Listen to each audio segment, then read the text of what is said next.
弟兄姊妹平安，今天是2023年的2月1号。今天的经文是诗篇37篇第1节到第17节，路得记第3章第1节到第13节，第4章第13节到22节，路加福音第6章17节到26节。今天要跟大家分享的主题是蒙福。新春的假期，我们在跟人家见面，无论是否认识，其实就连去登山，遇到所谓不认识的登山客，大家总是会说新年快乐，或是新年恭喜，甚至我们会说新年发财，特别是针对那些商家们，因为大家总是期待着在新的一年我们会更好，我们会需要更多的福分，也因此在新年的时候，在家门口就会倒贴着一个菱形的福字，代表的福到了。耶稣基督山上宝训也提到了8福，8种受祝福的人以及行为品格。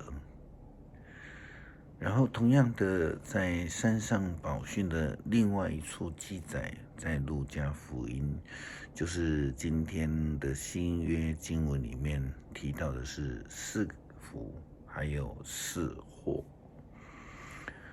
对于祸，这是如同先知性的一个宣告、提醒、警惕基督徒要小心，别让我们的生活因为离开了正道而招致这个祸害。祝福、蒙福是我们所期待、我们所追求的一个目标。耶稣基督在路加福音的教导是这样的说道，我们把它分成福气跟灾祸。20节到23节，他论到4个祝福。他说，贫穷的人是多么有福啊！你们是上帝国的子民。现在饥饿的人多么有福啊！你们要得到饱足。现在哭泣的人多么有福啊！你们将要欢笑。为了人子的缘故，有人怀恨你们，弃绝你们，侮辱你们，把你们当作邪恶的，你们就有福了。从前他们的祖宗也是这样对待先知，在那日子你们要欢欣雀跃，因为在天上有丰富的奖赏为你们保存着。24节到26节提到了4个灾祸。他说，但是你们现在富有的人要遭殃了，因为你们已经享够了安乐。现在饱足的人要遭殃了，因为你们将要饥饿。现在欢乐的人要遭殃了，因为你们将要哀痛哭泣。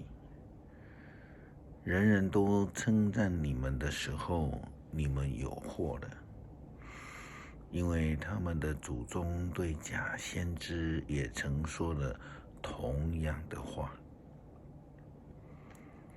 一位蒙福的基督徒应该就是要去追求蒙福的生活，要避免那一些会让自己遭殃的那种生命形态。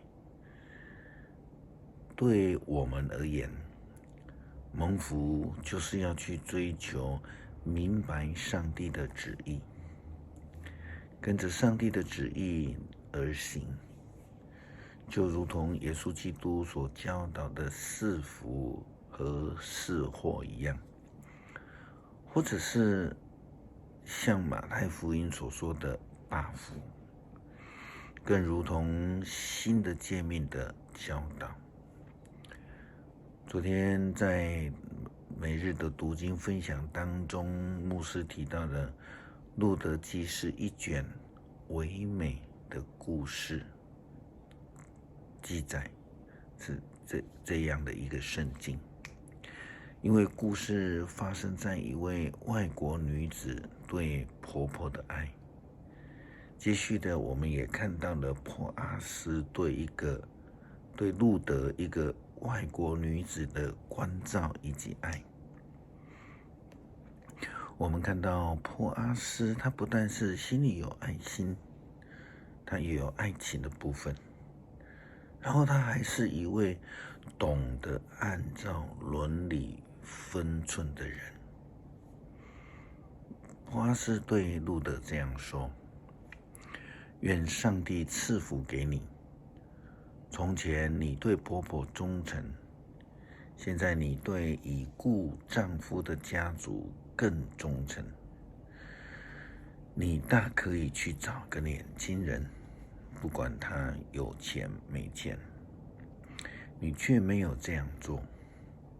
路德，你不要担心，你要求什么，我都会替你办到。因为城里的人都知道你是贤惠的女子，我的确是你的至亲，对你有义务。但是另外一个人比我更亲，今晚你就留在这里，明早我们看他愿不愿意对你尽至亲的义务。如果他愿意，那很好；如果他不愿意，我就对着永生的上帝发誓，我一定尽这个义务。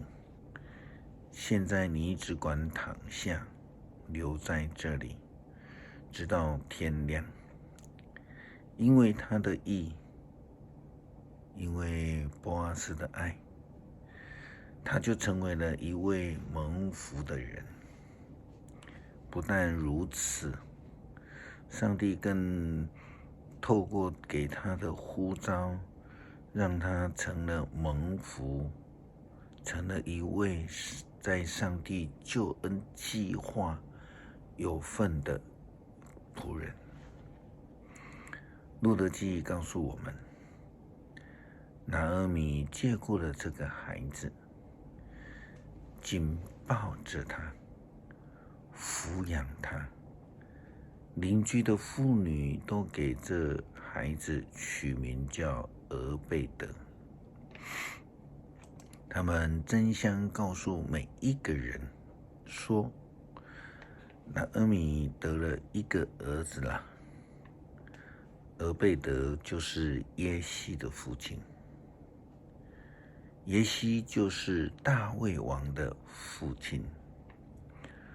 从法勒斯到大卫的家谱是这样写的：法勒斯、希斯伦、兰、亚米拿达、拿顺、沙门、波阿斯、俄贝德、耶西、大卫，都是因为拿俄米的爱，劝勉俄尔巴和路德回故乡不需要受到捆绑，但又因为路德实践了爱，愿意跟随婆婆拿俄米回到故乡，上帝也因此赐下了福分，让他们在波阿斯的爱中得到了保守，并且更大大的蒙福，成为有盼望的家庭，得以成为上帝拯救计划当中的仆人。子孙中大卫也因而蒙福，成为了以色列历史以来最伟大的君王。更在大卫的子孙里面，上帝赐下了救恩，借着耶稣基督的救恩，使所有相信的人都能够蒙福。诗篇37篇第1节到17节，篇幅较长，请弟兄姊妹自己来研读。我们一起祷告，感谢上帝保守我们，赐福我们，让我们生活上不至于缺乏，成为富足的人。求主帮助我们追求主的赐福，也愿我们自己成为使人蒙福的人。祷告奉主耶稣基督圣名求，阿们。